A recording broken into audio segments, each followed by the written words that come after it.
We're beginning tonight with a story we just learned a few hours ago, a story that amazed us.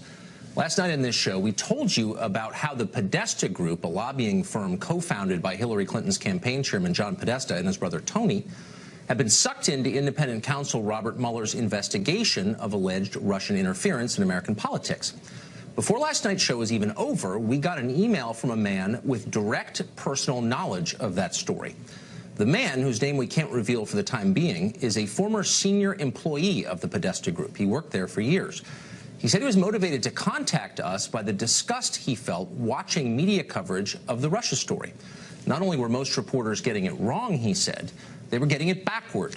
The Russians were, in fact, deeply involved in American politics, but the real story had almost nothing to do with the 2016 presidential campaign.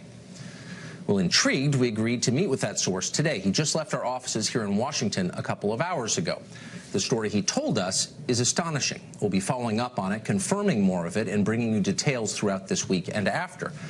But first, here's an overview of what he told us. Media reports describe Paul Manafort as a central figure in the Russia investigation due to the several months he spent as Donald Trump's campaign chairman. According to our source, that's only half true. Manafort is indeed at the center of this investigation, but not because of his ties to Trump. In fact, Paul Manafort spent years working with the Podesta Group on behalf of Russian government interests.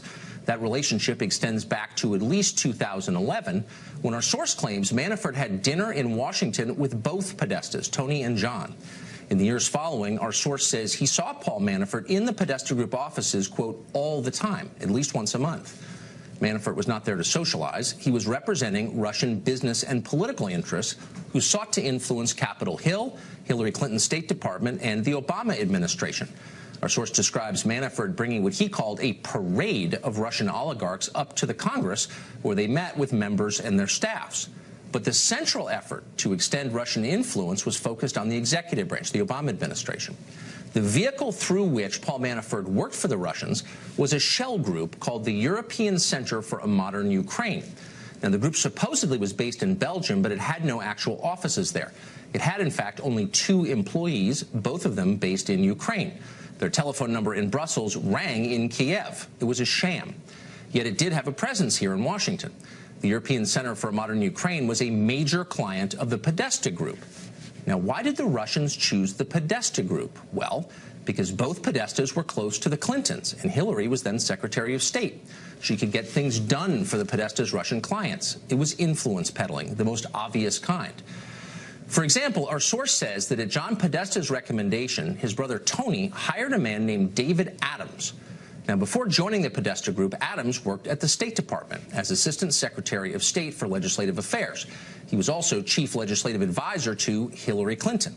As part of his job, Adams personally briefed Hillary Clinton every day. He aided in the confirmation of at least 122 political nominees at State. By hiring him in 2013, our source says, the Podesta Group got a direct liaison between their offices, and by extension their Russian clients, and Hillary's State Department. Sometimes, our source said, ties between the Podesta Group and the Clintons were explicit. Tony Podesta spoke regularly to Hillary Clinton while she ran the State Department. Our source remembers Podesta's assistant announcing that, quote, Secretary Clinton is on the line. At one point in either 2013 or maybe early 2014, our source says a meeting was held that included both Tony Podesta and a representative of the Clinton Foundation. The explicit subject of that meeting? How to assist Uranium One. That's the Russian-owned company that controls 20% of American uranium production, and whose board members gave more than $100 million to the Clinton Foundation. As our source put it, quote, Tony Podesta was basically part of the Clinton Foundation. Now, apparently there was not a lot of pretending about this internally at the Podesta Group. According to our source, Manafort was clear, crystal clear, that Russia wanted to cultivate ties to Hillary Clinton in the belief she was likely to become president.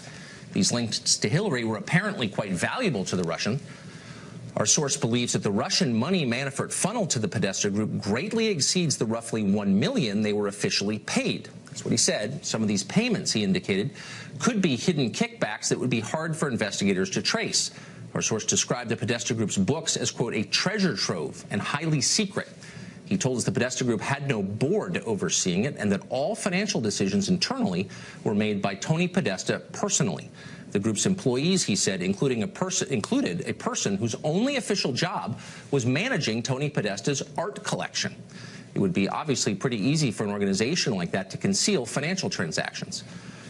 Now, the source we spoke to has been interviewed extensively by Robert Mueller's independent investigators. In press accounts, Mueller's investigation is still framed as a hunt for collusion between Donald Trump's presidential campaign and the government of Russia. Our source says investigators are, in fact, very interested in Manafort's behavior while he ran the Trump campaign, but otherwise that description is mostly bogus. The investigation has broadened now to determine which people and which organizations in Washington have spent years working secretly as de facto operatives on behalf of Russian government and business interests. The Podesta Group is chief among these. Quote, they are more focused on facilitators of Russian influence in this country, says our source, than they are on election collusion. The Podesta Group, he says, quote, is in their crosshairs. Now, we should note the obvious, which is that many of the lobbying efforts our source described to us today are not yet illegal necessarily, and that tells you a lot about modern American politics. But if true, the story we heard overturns much of what we think we know about Russian attempts to influence American policy. We believe our source is telling the truth. We don't think he has reason to lie to us. The facts we've been able to check have turned out to be accurate. We believe our source has exposed behavior that undermines this country, but that unfortunately is common here in Washington. We plan to proceed carefully as we report this out, but we will proceed, bringing you everything we find.